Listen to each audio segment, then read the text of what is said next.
ಆ music ಆಲ್ಬಮ್ನ release ಮಾಡಲ್ಲ ಅಂತಂದ್ಯಂತೆ, ಯಾಕೆ ಹಾಗೆ ಮಾಡಿದೆ? ಕನಸಿನಲ್ಲೂ ನಾನು ಅದನ್ನ ರಿಲೀಸ್ ಮಾಡೋದಿಲ್ಲ.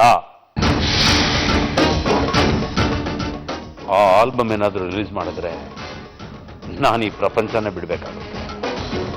ನಾನು ಆ ವಿಡಿಯೋನ ರಿಲೀಸ್ ಮಾಡೋದಕ್ಕೆ ದುಡ್ಡು ಕೊಟ್ಟಿದ್ದೀನಿ, ನೆನಪಿದ್ಯಾ? ಮೇಡಮ್, ಬೇಕಾದ್ರೆ ನಾನು ನಿಮ್ಮ ದುಡ್ಡನ್ನ ವಾಪಸ್ ಕೊಡ್ಬೋದು ಸಹ, ಆದ್ರೆ ನನ್ನ ಪ್ರಾಣ ಹೋದ್ರೆ ಅದನ್ನ ನಾನು ಪಡೆಯೋಕ್ಕಾಗುತ್ತಾ ವಾಪಸ್ಸು? ಇಲ್ಲ ನೀವಾಗಿ ಅದನ್ನ ನನಗೆ ವಾಪಸ್ ಕೊಡೋಕ್ಕಾಗುತ್ತಾ? ಹಣಕ್ಕಿಂತ ನನಗೆ ಪ್ರಾಣ ಮುಖ್ಯ. ವಿಶ್ವ ಧರ್ಮಾಧಿಕಾರಿ, ನಾನು ಅವ್ರ ಮಾತಿನ ವಿರುದ್ಧವಾಗಿ ಹೋಗುದಿಲ್ಲ. ರಾಧಿಕಾ, ಆಗಿದ್ದಾಗೋಯ್ತು. ಈಗ ಅದನ್ನೇ ಯೋಚನೆ ಮಾಡ್ತಾ ಕೂತಿದ್ರೆ ಹೇಗೆ ಹೇಳಮ್ಮ? ಹಿಂದಿಂದೆಲ್ಲ ಮರೆತು ಮುಂದಿನ ಯೋಚನೆ ಮಾಡು. ಹೀಗೆ ಧೈರ್ಯ ಕಳ್ಕೋಬಾರ್ದು ಮರಿ. ತಿಂದೆ ಕುಡಿದೇ ಇದ್ರೆ ದೇಹ ವೀಕಾಗಿ ಮನಸ್ಸು ಕುಗ್ಗು ಬಿಡುತ್ತೆ, ಚೈತನ್ಯನೇ ಇರಲ್ಲ ಆಮೇಲೆ. ನಂಗೇನು ಸೇರ್ತಾ ಇಲ್ಲ ಅಜ್ಜಿ, ನನ್ಗೇನು ಬೇಡ. ರಾಧಿಕಾ, ಸ್ವಲ್ಪ ಜ್ಯೂಸ್ ಆದ್ರೂ ಕುಡಿಯಮ್ಮ. ನೀನ್ ಇವತ್ತು ರಾಧಿಕನ್ ರೂಮ್ಗೆ ಹೋಗ್ಬಾರ್ದು ವಿಶು. ಅವತ್ತು ಆಡಿದ ಮಾತು ನೆನ್ಪಿಲ್ವಾ ನಿನ್ಗೆ? ಆದ್ರೆ ಅವಳಿರೋ ಪರಿಸ್ಥಿತಿಲಿ ಅದನ್ನ ನಾವು ನೋಡ್ಕೋತೀವಿ. ವಿಶಾಖ ಇದ್ದಾಳೆ, ಅಜ್ಜಿ ಇದ್ದಾರೆ, ಅಮ್ಮ ಇದ್ದಾರೆ, ಅವ್ರು ನೋಡ್ಕೋತಾರೆ. ನೀನು ಧರ್ಮಾಧಿಕಾರಿ ವಿಶು, ಧರ್ಮದ ಹಾದಿ ಬಿಟ್ಟು ಹೋಗ್ಬಾರ್ದು.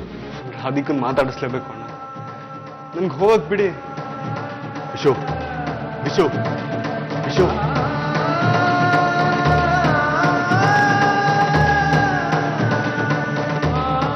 ನೀವು ಇಲ್ಲಿಗೆ ಬರಬೇಡಿ, ಹೋಗಿ ಇಲ್ಲಿಂದ. ನನಗೇನೂ ಆಗಿಲ್ಲ.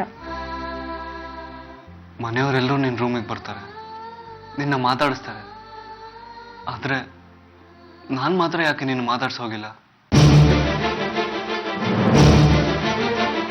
ನಾವು ನಮ್ಮ ನಿರ್ಧಾರನ ಬದಲಾಯಿಸಬಾರದು.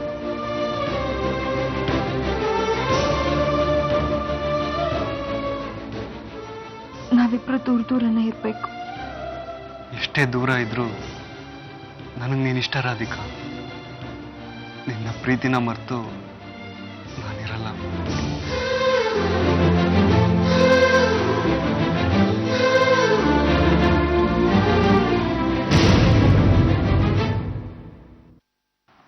ನಿನ್ನ ಪ್ರೀತಿನೇ ನನಗೆ ಬದುಕೋ ಉತ್ಸಾಹ ಕೊಟ್ಟಿದ್ದು Radhika.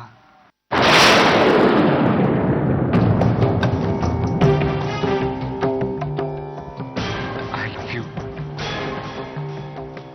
I still love you.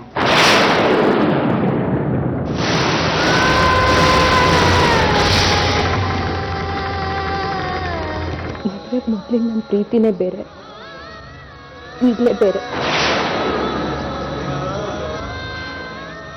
ಮುಂಚೆ ನಾವು ಹೀಗೆಲ್ಲ ಮಾತಾಡ್ಬೋದಿತ್ತು, ಆದ್ರೆ ಈಗ ಸಂಬಂಧಗಳು ಬದಲಾಗಿದೆ. ಅದಕ್ಕೆ ನಾವು ಗೌರವ ಕೊಡ್ಬೇಕು.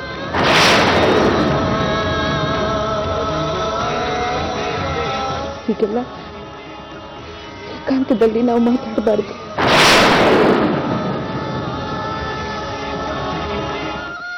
ಏನಾಯ್ತು ಮರಿ? ರಾಧಿಕಾ ಏನಾದ್ರೂ ಹೇಳಿದ್ಲಾ? ಅವನೇನಾದ್ರೂ ಮಾತಾಡ್ಲಿಲ್ಲ ಅಂತ ದುಃಖನಾ?